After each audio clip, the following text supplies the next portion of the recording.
Nanti akan ada one day training. Pertama adalah mengapa kita melakukan ini. Saya beberapa ada yang tanya trainingnya tentang apa lalu dan sebagainya, kontennya seperti apa ya. Pertama adalah mengapa kita melakukan ini. Jadi hal-hal yang akan kita pelajari mungkin akan banyak, bukan mungkin ya.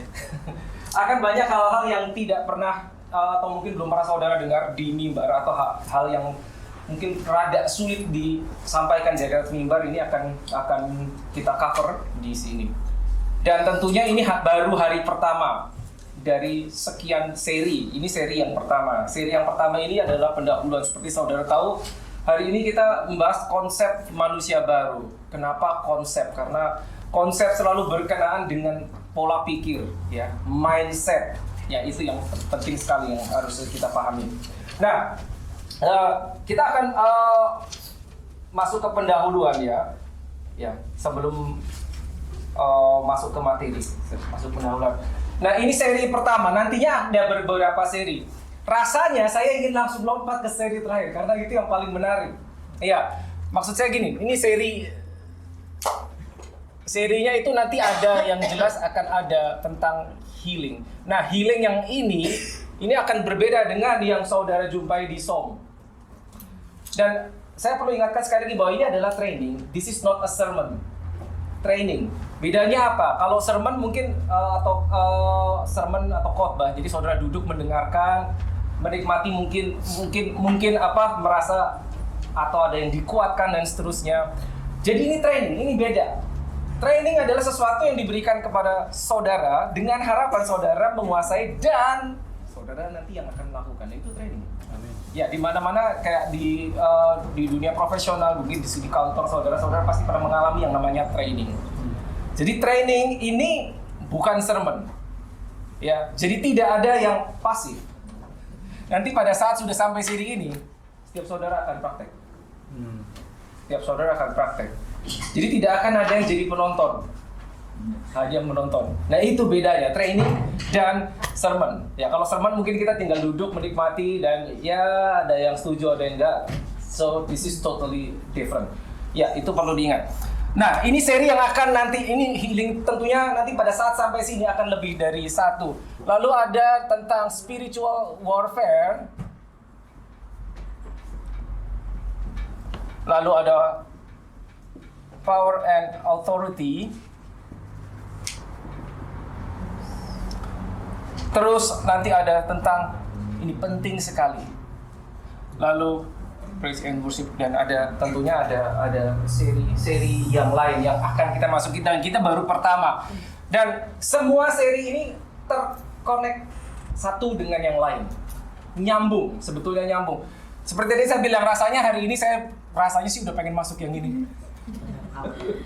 Rasanya udah pengen masuk yang ini. Apalagi nanti masuk ke yang sini nih, yang 3 ini, ya ini nggak bisa dipisahkan. Ini tidak bisa dipisahkan. Terutama saudara yang aktif di dalam ministry, saya katakan saudara perlu tahu ini. Saudara perlu benar-benar tahu. Ya, benar-benar perlu tahu. Ya. Ya tentunya ini juga akan terkoneksi karena nanti dalam seri doa kita akan banyak belajar tentang jenis-jenis doa. Ya, ternyata ada doa yang berkuasa, ada yang doa yang kurang berkuasa. It's in the Bible. Dan semuanya kita akan kembali ke Alkitab. Ya, kita akan kembali ke Alkitab apa yang kita pelajari. Oke, ya itu yang pertama. Nah, di dalam training ini, ya. Ya, di dalam training ini nomor 1 adalah tadi saya sudah ingatkan bahwa ini bukan sermon atau khotbah. Jadi semuanya akan aktif. Dan yang penting sekali adalah please remember your training. Jadi selesai training diharapkan saudara ingat apa yang baru saja saudara pelajari. Ya, karena begini, saya kasih ilustrasi saudara. Seorang prajurit yang diterjunkan ke medan perang, ya, tentu dia harus mengalami atau melalui yang namanya training dulu, latihan, dan pada saat harinya tiba, yang bersangkutan prajurit tersebut diterjunkan ke medan perang. Yang membuat dia bisa kembali dalam keadaan hidup hanya satu, jika dia mengingat trainingnya. Nah itu penting sekali. Jika dia mengingat trainingnya, ya. Makanya saya selalu akan ulang-ulang, this is not a sermon, this is a training. Ya. Yang bisa dimanfaatkan adalah sesuatu yang saudara bisa ingat. Nah, jika kita menerima sesuatu tapi kita tidak ingat atau lupa, maka mungkin itu tidak bisa digunakan pada saat saudara membutuhkan. Ya, nah seperti saya bilang bahwa hari ini adalah konsep, kita bicara tentang konsep manusia baru. Ini mengawali semua ini. Saya harus masuk dari situ mau nggak mau, karena harus meluruskan beberapa pandangan dulu. Nah, yang sulit sebetulnya begini. Gini, saya sering pakai istilah begini. Meluruskan yang bengkok akan selalu lebih sulit daripada membengkokkan yang lurus. Nggak maksudnya ya. Jadi begini, the best way, cara terbaik adalah begini. Kita datang dan open mindset kita. Jadi saudara siap menerima apapun juga. Karena problemnya ada beberapa orang jika datang dia sudah punya mindset A, B, C, D, E, itu seperti harus meluruskan sesuatu yang tanda kutip mungkin bengkok. Akan lebih mudah jika seseorang datang dengan posisi saya nggak tahu apa-apa. Itu akan lebih mudah, ya. Itu akan lebih mudah. Jadi pada saat menerima hal-hal yang baru, ya, itu akan lebih mudah masuk. Karena tidak akan berbenturan dengan mindset kita yang lama, tidak akan berbenturan dengan teologi kita yang lama. Nah, tentunya kita kan semua background-nya sebetulnya beda-beda. Saudara mungkin pernah bergereja di mana sekian tahun yang lalu, mungkin sekian puluh tahun yang lalu. Diajarin apa di sana itu semuanya beda. Walaupun mungkin Alkitabnya sama. Ya. Nah, ini kita akan coba meluruskan beberapa hal gitu. So, kita akan kembali terus ke Alkitab.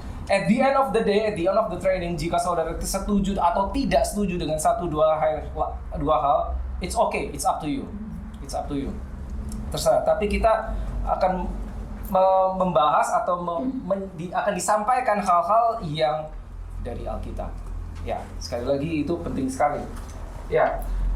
Nah, sebelum start ya, ini tadi saya sampaikan hari ini adalah session yang pertama, hari yang pertama yang adalah untuk mengawali ini semua. Jadi seperti pendahuluannya, untuk menyamakan dulu cara pandang. Jadi yang kemana-mana itu harus dijadikan satu dulu, baru kita bisa masuk yang ke ini. Ya. Dan session 1 ini sekarang yang session 1 dari hari pertama, jadi pendahuluan dari pendahuluan. Jadi saya sampaikan dulu kira-kira nanti hari ini just for today apa aja yang akan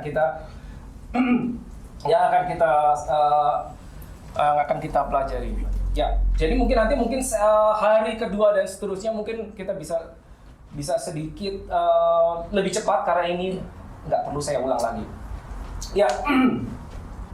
Nah, pertama-tama begini. Saya harus mohon maaf dulu karena dalam training ini saya akan apa ya istilahnya bahasa Indonesia ya, I'll be blunt. Apa bahasa Indonesia? Belak-belakan. Terus terang, belak-belakan. Ya. Jadi saya minta maaf dulu jika ada yang tersinggung nanti. Tidak bermaksud menyinggung, tidak. Maksudnya begini, tersinggung. Saudara pernah tersinggung oleh firman Tuhan nggak? Ya. Karena jujur, jika saudara baca Alkitab properly, satu titik saudara mungkin akan tersinggung karena nggak cocok sama saya, misalkan seperti itu, nggak cocok kondisi sama saya, sehingga kita tersinggung. Which is sebetulnya it's a good sign sebetulnya, ya, it's a good sign. Tinggal bagaimana kita menanggapinya. Kita mau setuju sama firman apa kita mengeraskan hati, gitu. Nah, seperti jadi mungkin gini. Sebetulnya bagi saya akan lebih gampang. Oke, saya akan berpura-pura saya tidak mengenal saudara. Saudara berpura-pura tidak mengenal saya. Jadi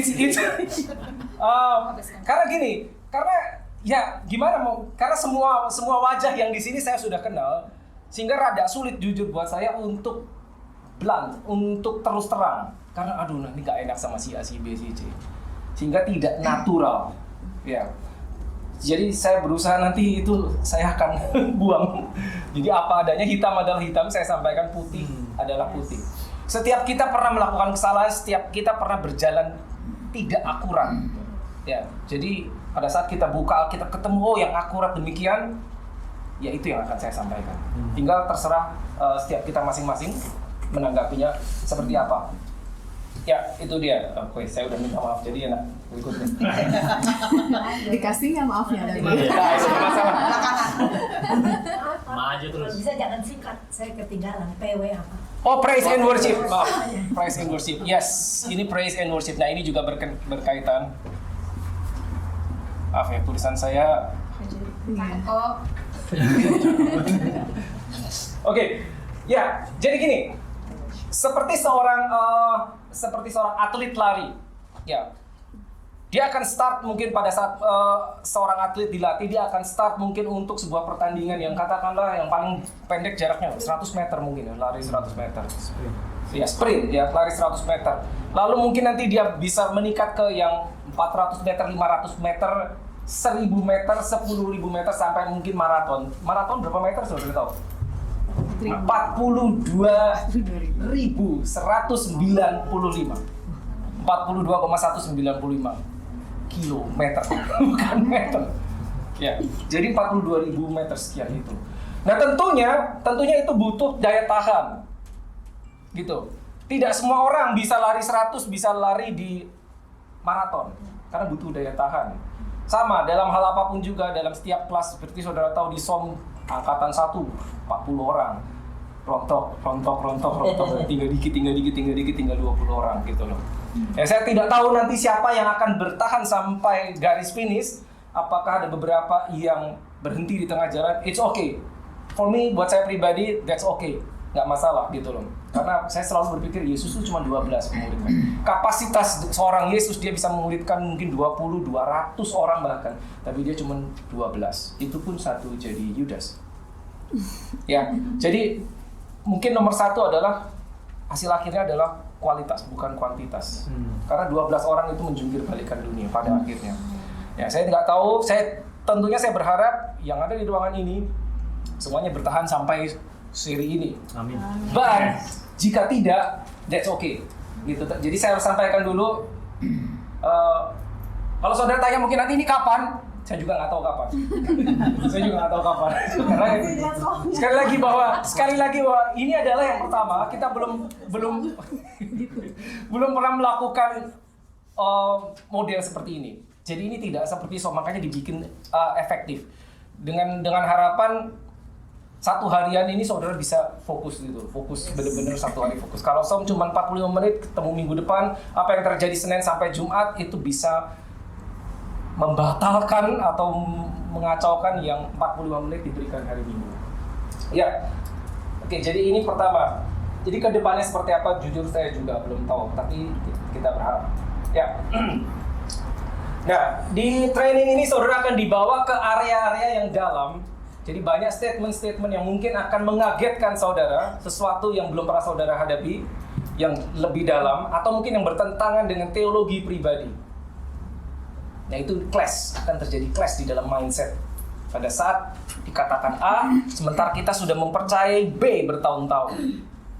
Tapi sekali lagi kembali kepada saudara dan buka kitab saudara untuk cari tahu yang benar yang mana. Ya.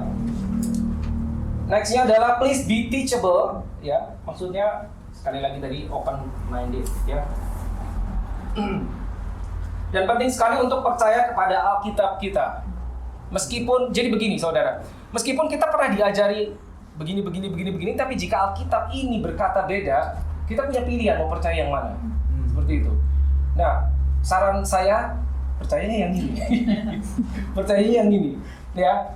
Percaya yang ini. Jadi karena begini, siapapun itu yang mengatakannya, ya siapapun, termasuk saya misalkan dalam hal ini, yang mengatakannya, jika itu bertentangan dengan Alkitab, itu berarti hanya pendapat, bukan truth. Pada saat itu benar sesuai dengan ini, maka itu the truth, itu kebenaran. Tapi jika itu tidak ada di sini, itu hanya opini, pendapat, bisa benar, bisa salah. Oke? Ya, next-nya adalah akan banyak yang saudara dengar itu menyinggung hal-hal spiritual. So please jangan anti spiritual. Maksud saya anti spiritual itu begini, karena banyak orang Kristen tidak percaya hal-hal spiritual karena nggak kelihatan. Spiritual itu tidak terlihat. Ya, dan kita Senin sampai Jumat kita selalu berhubungan dengan hal-hal yang nyata, sehingga begitu menyentuh hal-hal yang spiritual sulit percaya. Ya, itu akan menghalangi kita pada saat kita menyerap materi-materi di dalam training ini. Ya, so please jangan anti yang spiritual dan jangan berusaha menaturalkan yang supernatural. Nggak bisa. Ya, ada orang yang punya mindset begitu kuat karena memang mungkin di training seperti itu di dunia pendidikan mungkin ya, atau di dunia kerja harus by logika segala sesuatu ya. Ilmu pengetahuan itu kan logika banget ya. Sehingga begitu bertemu dengan hal-hal yang otak kita nggak bisa jelaskan, langsung ditolak seperti itu. Jadi kalau kita buka ini, ya kebanyakan justru nggak masuk di logika. Jadi tidak bisa dilogikakan. Terlalu besar. Ketuhanan itu terlalu besar, tidak bisa dimasukkan dalam logika. Jadi pada saat kita belum mengerti, biarlah itu menjadi seperti itu. Jadi kita sepertinya harus bisa hidup di dalam ketidakfahaman untuk sementara waktu. Ya, karena ada hal-hal yang tidak bisa dibuka dengan hikmat manusia. Ya, hanya bisa dibuka oleh Roh Kudus pada saatnya.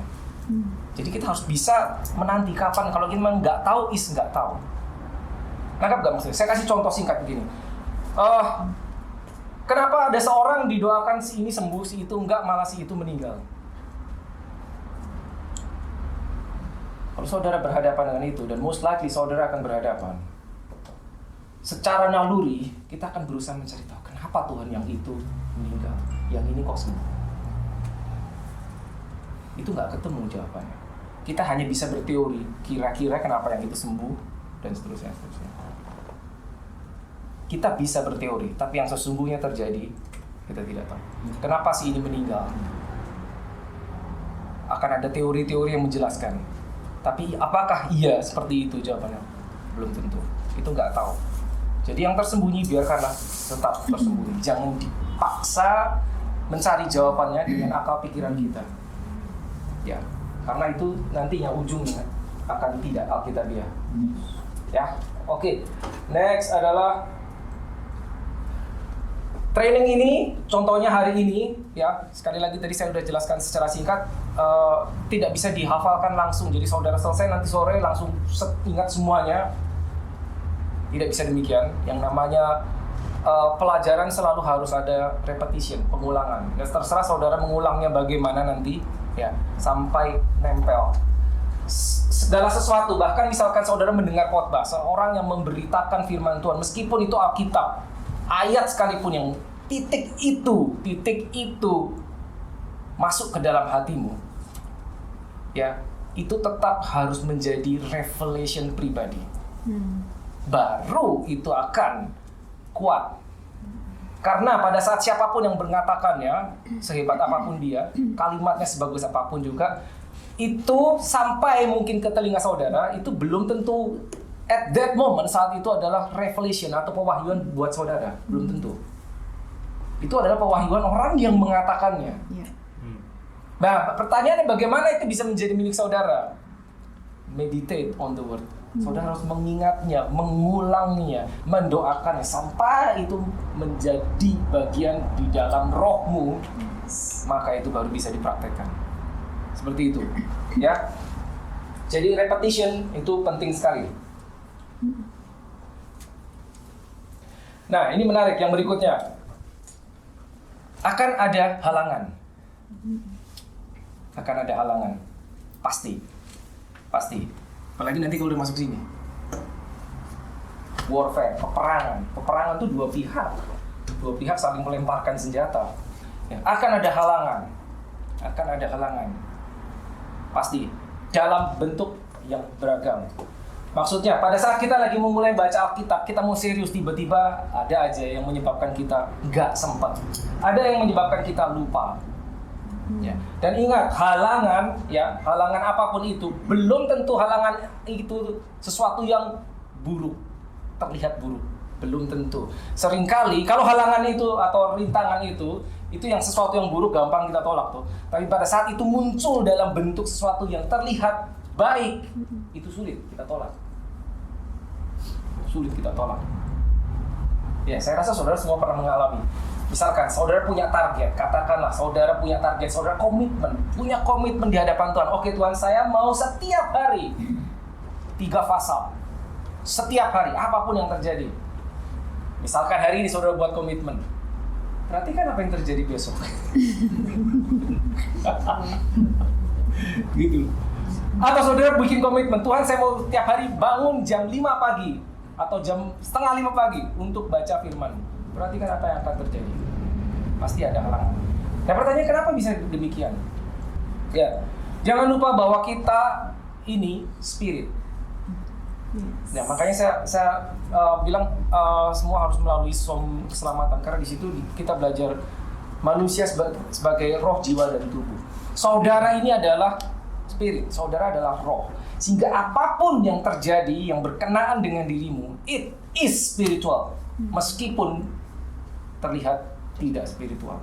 Tapi itu punya akar di dalam spiritual. Kenapa? Because you are spirit. Nangkap ya maksudnya? Nah, sehingga apapun yang kita mau buat ya, yang membawa kebaikan untuk kehidupan rohani kita, selalu akan ada lawan, rintangan, halangan, hal negatif yang akan menarik kita ke arah yang berlawanan, termasuk hari ini. Jadi hari ini saudara berhasil muncul di tempat ini, that is amazing. Berarti apa? Saudara sudah mengalahkan musuhmu. Satu tahap. Serius benar. Serius benar. Nah, ya, boleh beri tangan buat saudara. Nah, saya nggak tahu adakah saudara yang hari ini mendapat rintangan untuk masuk ke sini. Saya rasa ada. Ya, apakah itu macam-macam lah rintangan. Tapi akhirnya saudara ada di tempat ini berhasil di session pertama. Itu berarti saudara sudah menang satu hal. Itu. Ya. Ya, ingat itu saudara ya. Apapun yang kita mau lakukan, sekali lagi yang berkenaan dengan kebaikan ya, dengan kebaikan saudara mau belajar firman, saudara mau lebih serius dengan Tuhan, akan ada pihak lain, pihak musuh yang berusaha menghalangi. Itu pasti saudara, itu pasti ya, cuma memang tidak terlihat ya, cuma tidak terlihat. Nanti itu kita akan belajar lebih jauh di spiritual warfare ya, tentang siapa lawan. Dan ingat baik-baik yang sering saya sampaikan bahwa di dalam kehidupan rohani kita ikut Kristus Yesus tidak ada stagnan ya. Kalau kita nggak lagi naik pasti lagi turun. Ya, nggak ada abu-abu. Kalau nggak kita di hitam kita lagi di putih. So make sure ingat baik-baik ya. Kalau kita tidak naik kita pasti lagi turun. Ya, jadi terus fokus dan jangan lengah. Nah,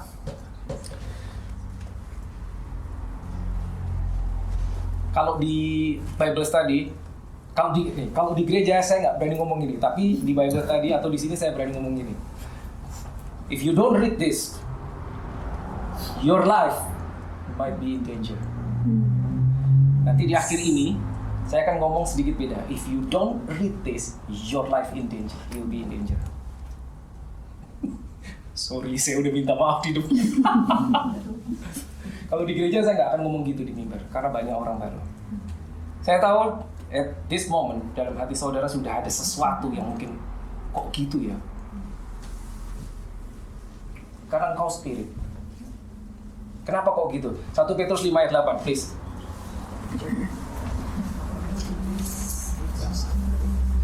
Yang pegang bahasa Indonesia, boleh.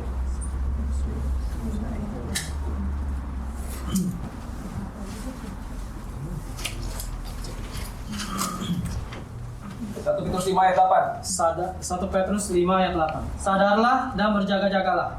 Lawanmu, si iblis, berjalan keliling sama seperti singa yang mengaum-ngaum dan mencari orang yang dapat ditelannya. Yes. Sadarlah dan apa tadi? Berjaga-jagalah. Apa itu maksudnya? Ya, waspada ya tentunya. Mengapa? Karena lawanmu siapa? Si iblis. Stop dulu. Lawanmu si iblis.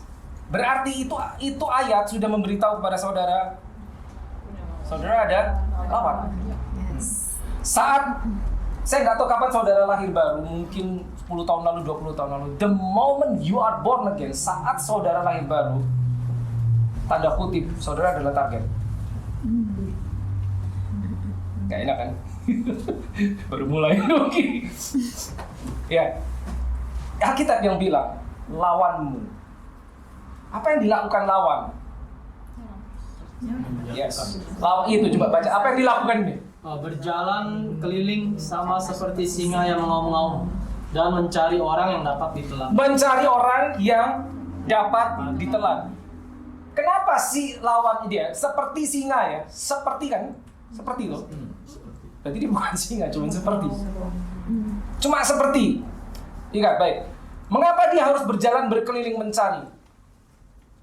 Mencari orang yang bisa ditelan toh? Kenapa dia harus cari? Karena tidak semua orang bisa ditelan. Jadi dia harus cari. Yang mana yang bisa saya telan? Nah, begitu loh. Tapi itu menjelaskan bahwa dia berjalan berkeliling. Nah, the problem is begini saudara. Tadi saya bilang bahwa the moment kita lahir baru, itu kita tanda kutip adalah target. Saya pakai tanda kutip dulu. Begini,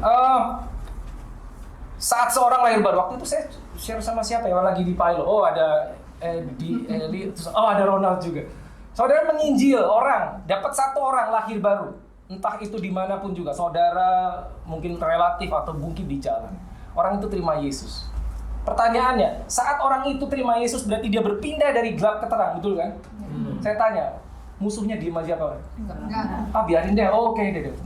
Enggak toh. Apa yang dilakukan si musuh kira-kira? Geram. Apa? Supaya dibalik lagi ke gelap. Betul kan? Nah, problem yang sering terjadi adalah musuh itu nggak pernah stop. Dia tidak pernah stop, tidak pernah break. Kita sering stop. Kita sering break. Gitu. Dia nggak pernah, saudara. Dia akan selalu mencari kesempatan. Nanti saya tunjukin ayatnya. Tahu dari mana dia nggak pernah stop. Ya. Jadi ingat, nomor 1. Ini belum nyampe yang sini, tapi saya sampaikan ini bahwa ada lawanmu.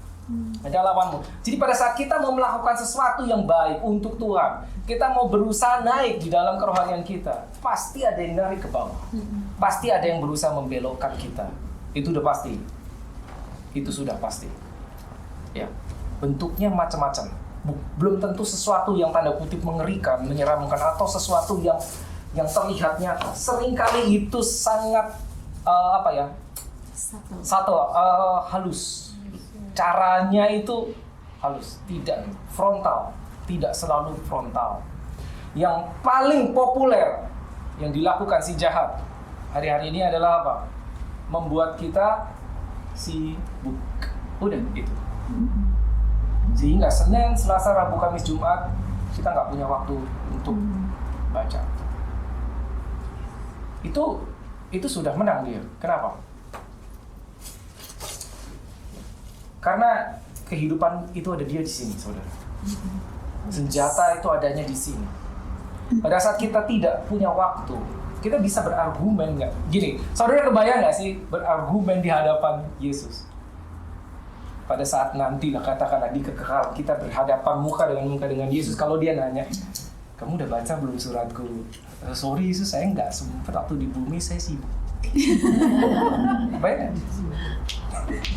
Saya sibuk. Loh kenapa kok sibuk? Ya habis kan Engkau yang memberikan aku berkat demikian rupa, sehingga aku sibuk. Kenapa kamu sibuk? Ya karena aku harus take care of my family. Saya sibuk kerja Tuhan. Bukankah Engkau yang memberikan aku berkat luar biasa? Engkau memberikan aku bisnis dan demikian rupa, sehingga aku harus terus menerus take care of my business, take care of my family. Kebayang nggak kita memberikan alasan itu di hadapan Yesus sendiri? Nah itu dia. Pernah kepikir nggak saudara? Gitu loh. Itu yang paling populer yang dilakukan musuh kita, membuat kita sibuk. Caranya gimana? Gampang, lebih gampang dari zaman dulu. Membuat sibuk tuh gampang. Kasih tanda kutip berkat. Kita akan sibuk dengan berkat. Kasih tanda kutip peluang. Kita akan sibuk di situ. Pasti. Dan kita akan punya alasan di dunia. Maaf, saya nggak punya. Karena saya kerja pagi, Tuhan, bangun pagi, pulangnya malam. Kira-kira Yesus akan jawab apa kalau kita berargumen gitu? Kira-kira gimana? Nah, saudara akan menjumpai nanti di kiri kanan saudara, rekan, teman, bahkan mungkin saudara sendiri, relatif, yang menyatakan hal seperti itu. Gimana ya? Aku kok nggak sempat baca Alkitab karena aku pergi pagi pulang malam. Pulang kerja pasti sudah lelah toh. Udah lelah, udah capek. Maunya santai, makan, lu belum dibeli istirahat, tidur kan besok begitu lagi. Saudara akan ketemu orang yang begitu. Kalau toh itu bukan saudara ya, anggaplah itu bukan saudara akan ketemu. Dan orang itu akan bertanya kepada saudara, ada nggak? Ada tipsnya nggak gimana? Gimana supaya aku bisa baca? Berkatnya disekam. Nah lo, terus terang, itu susah. Kita mau ngasih tahu itu susah. Kenapa? Because it's all up to you. Itu terserah kita. Itu terserah kita. Pada saat kita menganggap sesuatu itu penting, maka kita akan punya waktu untuk hal tersebut, apapun itu. Ya. Jadi ingat saudara, kita punya alasan seperti itu di bumi, tapi nanti di hadapan Tuhan kita berjumpa sama Yesus, kita nggak punya. Alasan itu tidak valid. Alasan itu tidak akan laku. Nggak laku. Alasan itu tidak laku. Seberapapun sibuknya kita, Tuhan, tapi saya orang baik, Tuhan. Saya memberi persepuluhan, saya sering menolong orang miskin. If you don't know this, your life may be in danger. Masih pakai maybe. Nanti kalau udah sampai sini, saya hapus maybe-nya.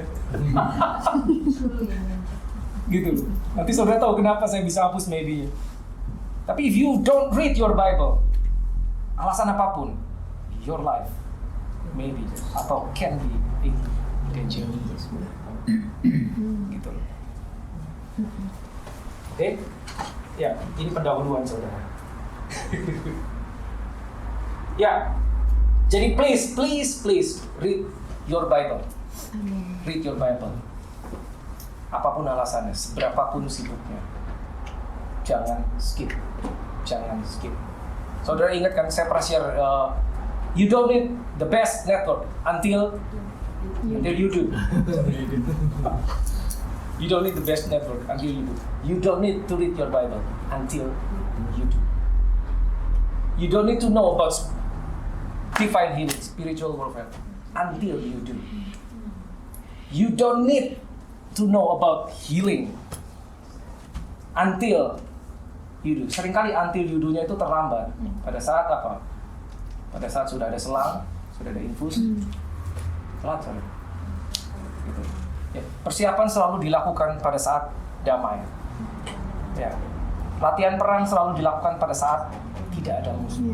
Pada saat musuh sudah datang menyerang, mau latihan, gak bisa, terlambat sudah, terlambat. Nah itu salah satu alasan mengapa kita melakukan ini. Ya, kenapa kita melakukan ini? Saya sharekan di grup ya, untuk menjadikan saudara agents of God. Agents, saudara itu agent.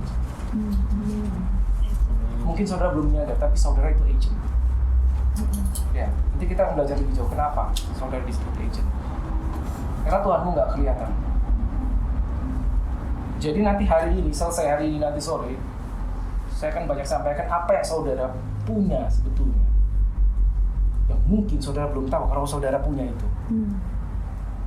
Ya, sesuatu yang kita punya tapi kita nggak sadar kalau kita punya, itu seringkali tidak ada gunanya. Sampai kita bisa tahu bahwa itu punya kita. Oke. Ya, lalu penting sekali ya diingat bahwa musuh kita tadi sudah dibilang 1 Petrus 5 ayat 8 ya, dia mencari. Saya berdoa berharap supaya orangnya itu nggak ketemu di sini yang dicari. Nah, kenapa dia harus mencari? Karena tidak semua orang bisa ditelan. Ya. Nah, tahukah saudara bahwa sudah jelas ya musuhmu adalah si iblis. Nah, seringkali kita tahu musuh kita siapa. Kita sudah bisa mengidentifikasi musuh kita apa. Tapi seringkali yang paling berbahaya sebetulnya bukannya itu kita tahu musuh itu. Tapi yang lebih berbahaya sebetulnya apa yang tidak kita ketahui dari sini. Yeah. Kenapa? Karena si musuh dia tahu ini. Yes. Kalau saya katakan gini, si iblis lebih tahu isinya Alkitab dibandingkan kita. Iya. Benar gak sih, saudara? Dia usianya minimal sudah 6.000 tahun. Zaman Yesus berjalan di atas bumi, dia sudah ada. Pada saat Yesus berpuasa 40 hari, dicobai dengan iblis, mencobai pakai firman. Saudara bayangkan nggak, kalau pada saat Yesus dicobai dengan firman dan Yesus tidak tahu isinya ini apa, ceritanya akan beda. Atau Yesus sebentar, saya cari dulu. Pada saat Yesus tahu, Yesus dicobai pakai firman loh. Iblis pakai firman, dia mengutip Mazmur 91 waktu mencobai Yesus. Walaupun dia nggak bilang nama Yesus, ada di Mazmur 91, dia nggak bilang begitu, tapi dia mengutip Mazmur 91 waktu dia mencobai Yesus. Dan Yesus juga jawabnya pakai firman juga, gitu. Jadi kita nggak bisa menjawab pakai yang lain, nggak bisa. That is spiritual, itu di alam roh. Ya. Dia tahu ini, dia tahu dari depan sampai belakang. Yes, dia tahu. Dia tahu endingnya dia akan masuk ke dalam lake of fire. Masuk ke dalam tempat penyiksaan, dia tahu. Dia tahu, sudah tahu. Tapi sebelum dia sampai situ, dia akan berusaha menarik orang sebanyak mungkin untuk ikut bareng dia. Masuk ke situ. Dia tahu. Makanya pada saat Yesus berjumpa dengan seorang yang kerasukan, iblis di dalam orang itu bilang, apakah engkau ingin menyiksa kami sebelum waktunya? Jangan siksa kami. Apakah engkau ingin? Ya kan? Dia bilang gitu, iblis yang ngomong. Ya. Sebelum waktunya. Jadi dia tahu ujungnya dia akan di situ. Karena semua sudah tertulis di sini. Semua sudah tertulis di sini. Ya. Jadi kalau dia tahu ini, kita nggak tahu Alkitab, bagaimana kita bisa mengalahkan dia? Sulit, saudara. Oke, ya, next ya.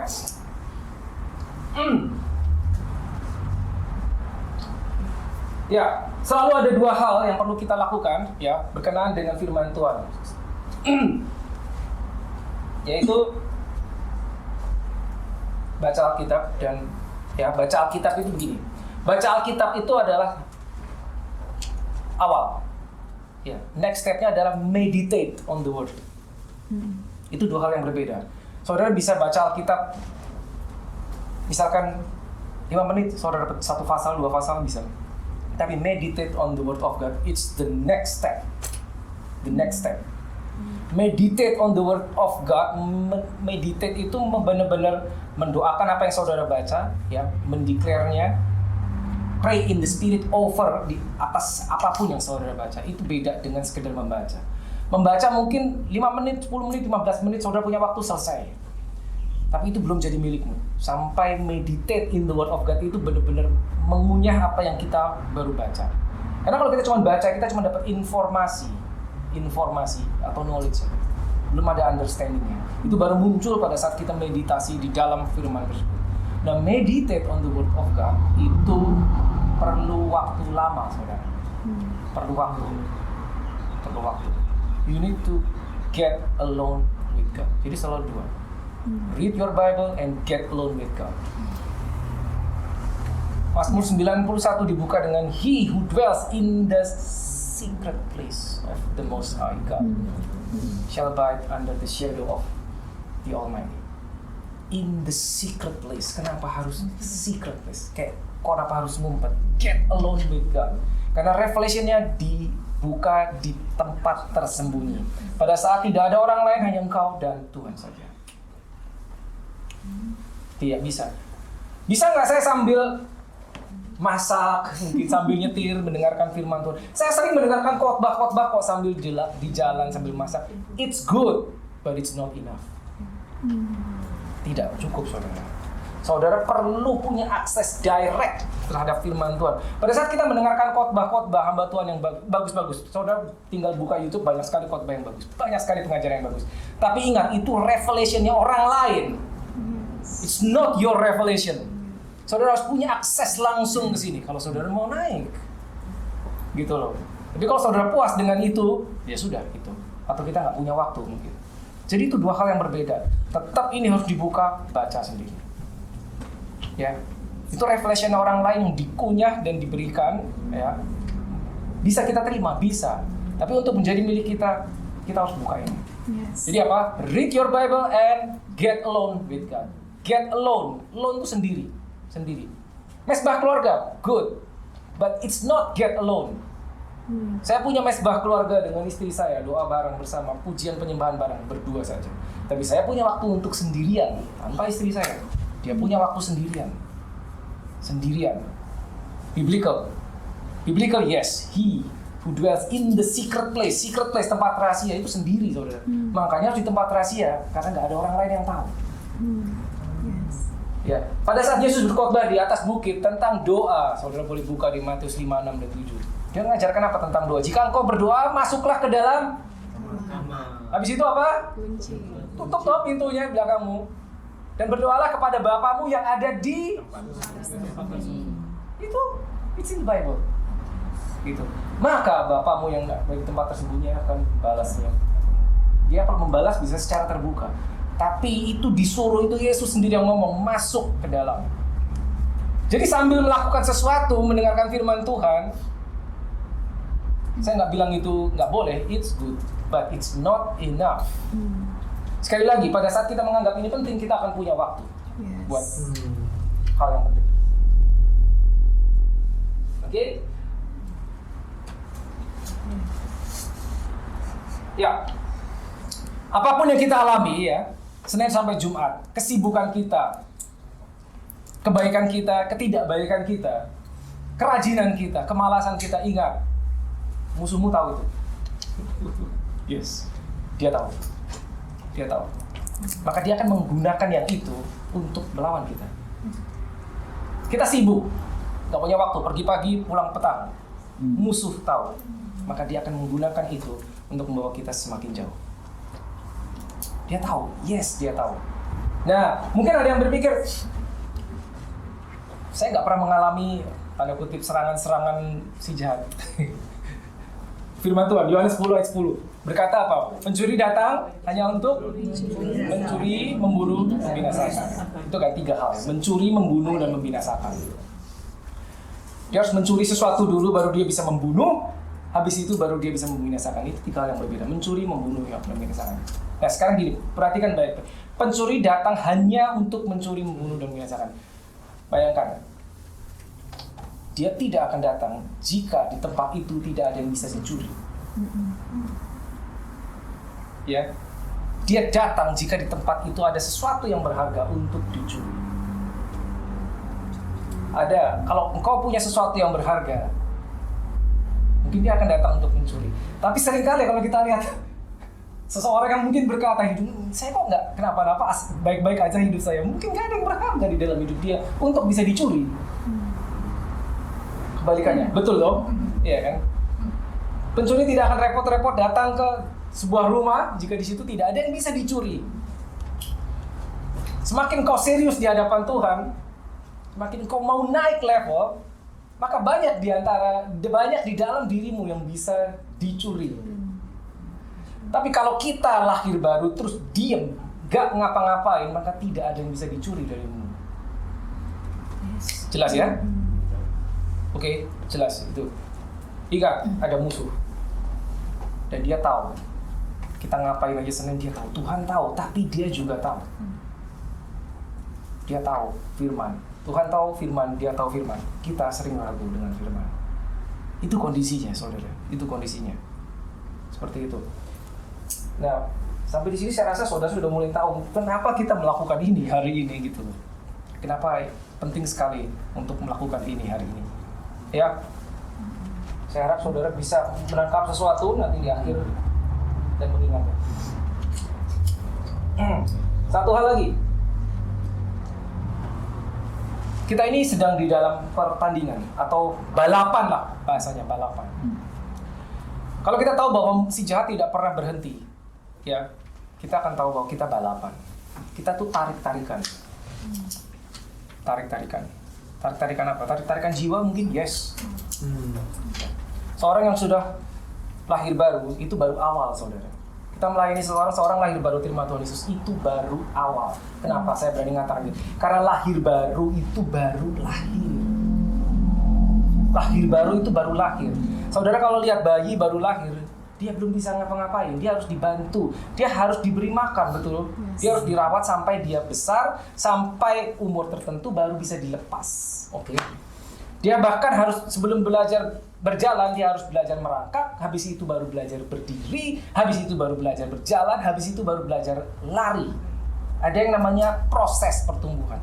Lahir baru, siapapun orang itu baru lahir, dia belum bisa apa-apa, seperti bayi.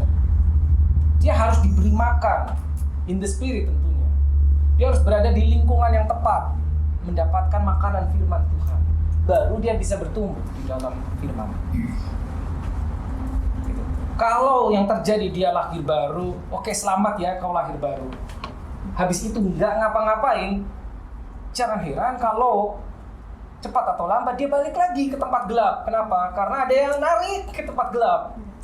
Ya ingat ya, satu orang kita pindahin dari gelap ke terang, dia tidak akan diam aja, musuh. Dia akan berusaha supaya orang ini balik. Makanya saudara bisa lihat bahkan di gereja, katakanlah ada yang orang yang udah lama bertobat, 10 tahun, 20 tahun, puluhan tahun ikut Tuhan. Satu titik kok bisa hilang. Ya, bahkan seorang yang terkenal sudah jadi worship leader gereja terkenal bisa menyatakan saya tidak lagi percaya sama Yesus. Kok bisa? Bisa. Karena prosesnya turun dikit sampai bawah dia nggak bisa naik lagi. Hilang. Itu yang terjadi. Bagaimana dengan orang yang baru lahir? Baru lahir.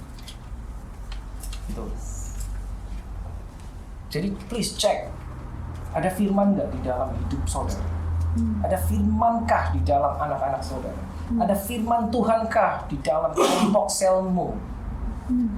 Kalau engkau memuridkan atau di dalam kelompok sel, kalau saudara ketua FA ada berapa? 5, 6 orang, 10 orang di dalam grup saudara. Ada firman nggak di dalam orang itu? Kalau nggak ada, makanya saya bilang itu bahaya. Kenapa? Satu titik dia bisa pindah alamat.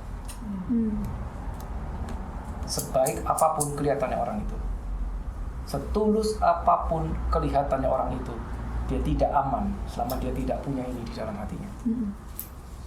Ya. Sangat jelas, ya. Itu tanggung jawab kita, saudara. Itu tanggung jawab kita. Gitu. Jadi kalau di dalam satu kumpulan gereja katakan ada 100-200 orang, berapa orang di antaranya yang habis lahir baru itu dimuridkan? Atau berapa orang di antaranya yang tidak tahu apa-apa? Saya menggunakan kata ini, tidak tahu apa-apa tuh nggak ngerti apa-apa, nggak ngerti firman Tuhan. Karena nggak pernah baca. Hanya menerima firman Tuhan, hanya bersinggungan dengan firman Tuhan seminggu sekali 45 menit di gereja. Senin, Selasa, Rabu, Kamis sampai Jumat dia bersinggungan dengan dunia. Kira-kira mana yang lebih banyak punya pengaruh? Pasti yang dunia. Cepat atau lambat dia bisa hilang. Gitu.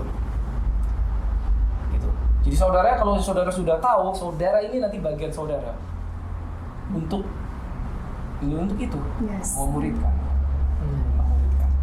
Ya, betul sekali.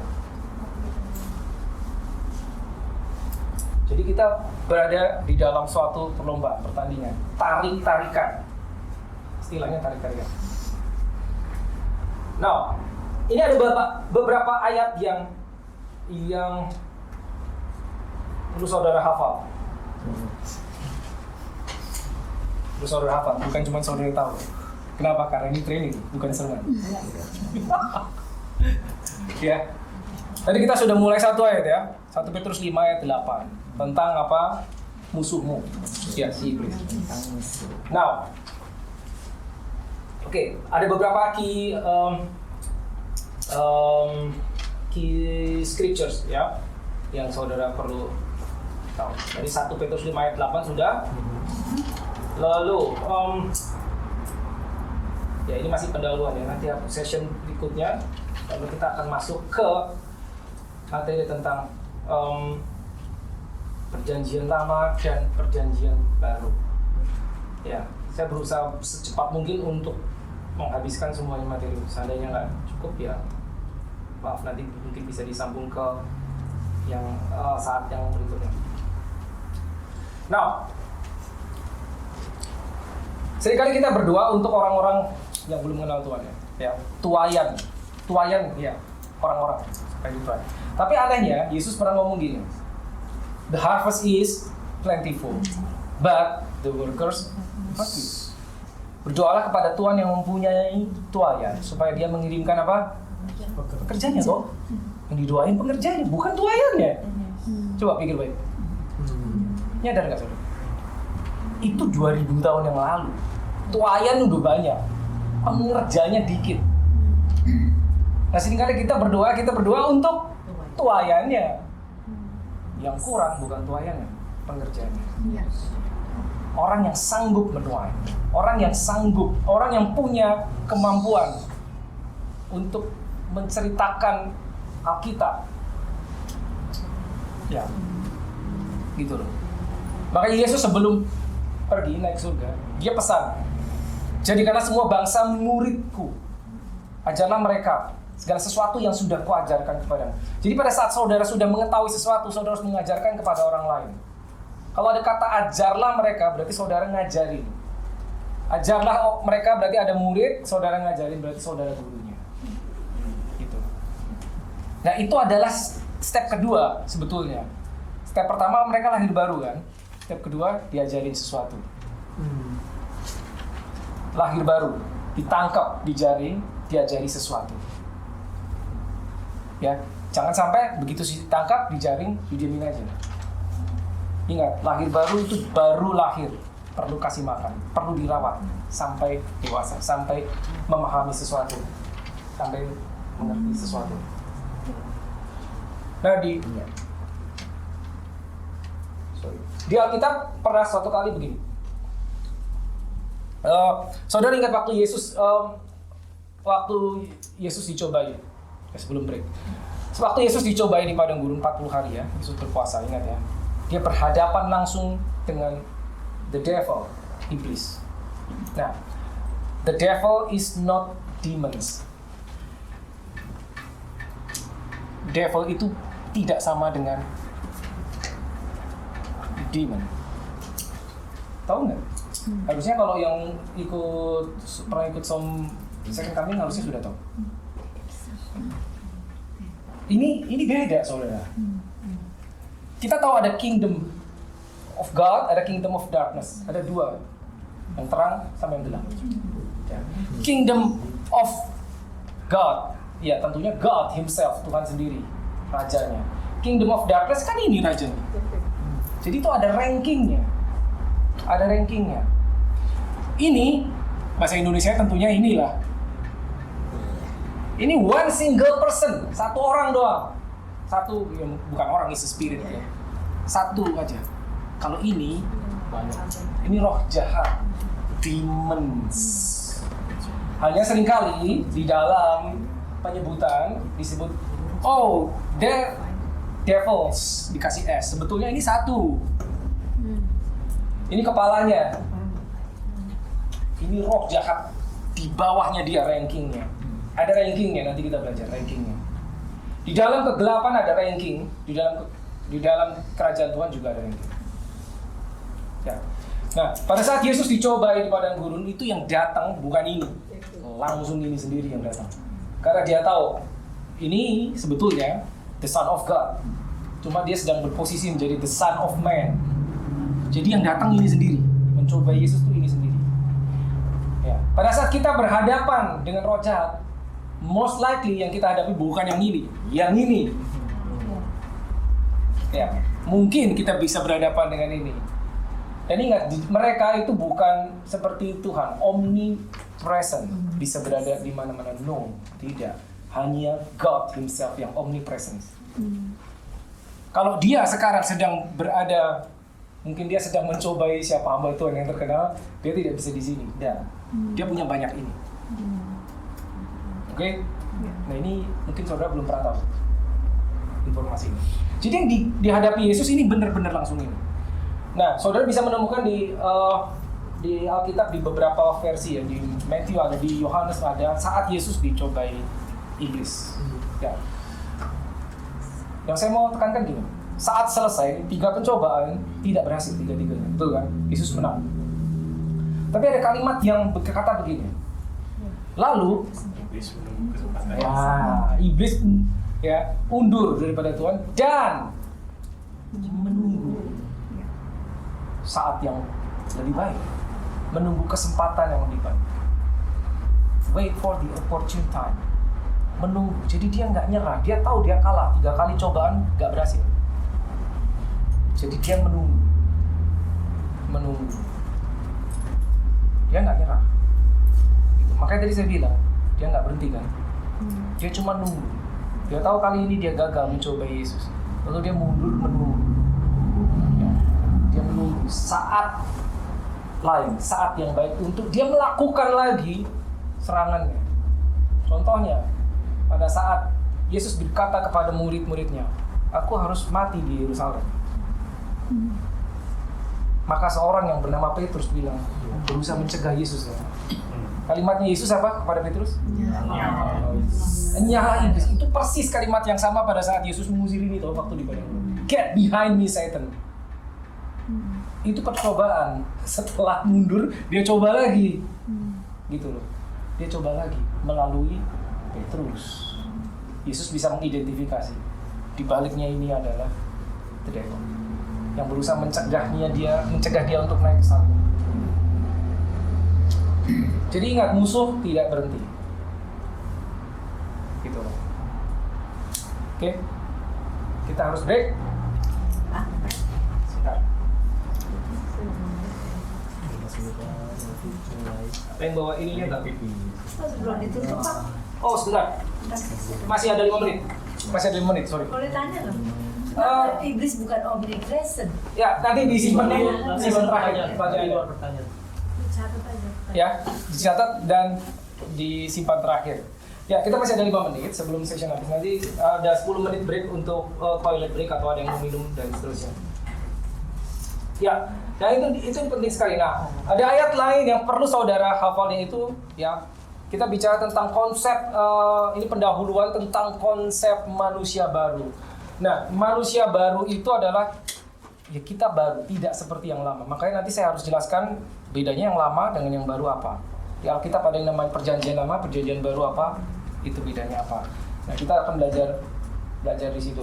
Tapi yang penting saudara perlu catat adalah Galatia 2:20, lalu 2 Corinthians 5:17.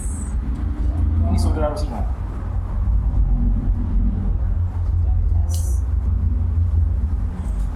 Ya. Galatia 2:20 boleh dibaca nih. Pertama saya dengar 2 ayat ini. Itu berapa tahun lalu ya? 2002. Dari seorang nempel sampai sekarang nggak lupa. Galatia 2:20, 2 Corinthians 5. Galatia 2 ayat 20. Namun aku hidup, tetapi bukan lagi aku sendiri yang hidup, melainkan Kristus yang hidup di dalam aku. Dan hidupku yang kuhidupi sekarang di dalam daging adalah hidup oleh iman dalam Anak Allah yang telah mengasihi aku dan menyerahkan dirinya untuk aku. Yes, Galatia 2:20, very powerful scripture. Nah, tapi pada saat saudara mendengar ini, saya nggak tahu, saudara pasti pernah dengar ya. Tapi mungkin katakanlah saudara belum pernah dengar, barusan dibacakan toh. Saya jamin, saudara akan lupa. I guarantee, saudara pasti lupa. Saudara harus ulang, sampai ayat itu menjadi berarti bagi saudara. Yes. Namun aku hidup, tapi bukan aku lagi yang hidup, tapi Kristus yang hidup di dalamku.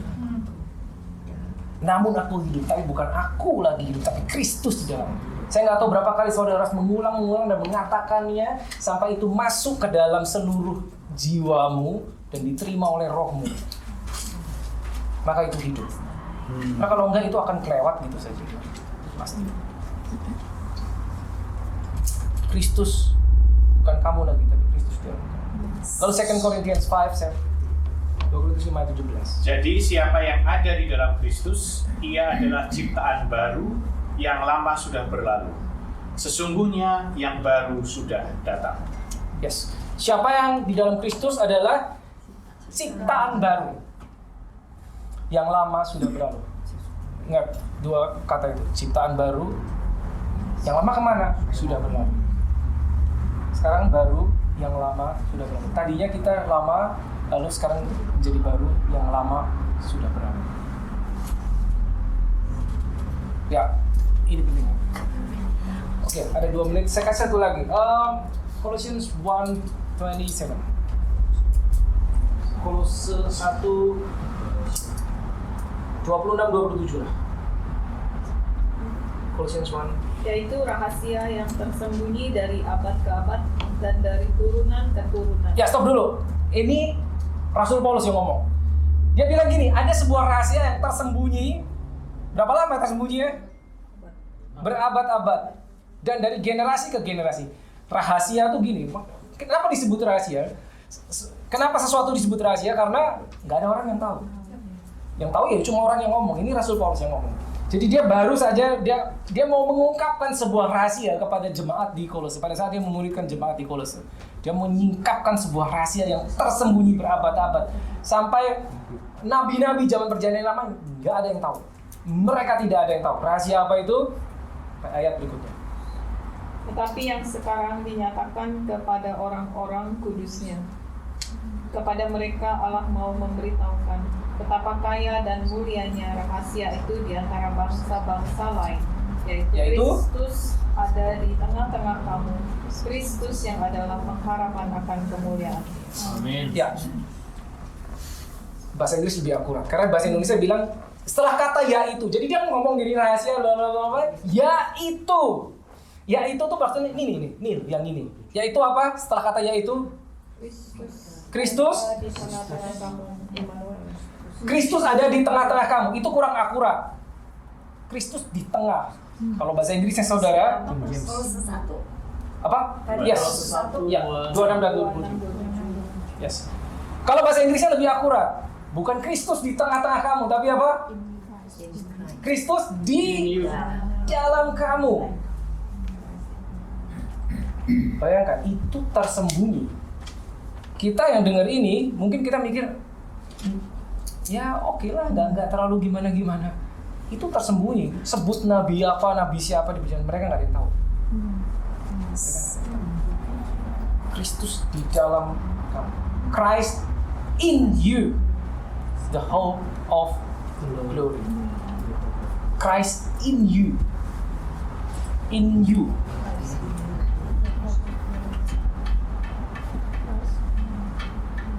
Christ in you, di dalam kamu. The hope of glory. Itu yang membuat kita berbeda. Ya, kita break dulu 10 menit.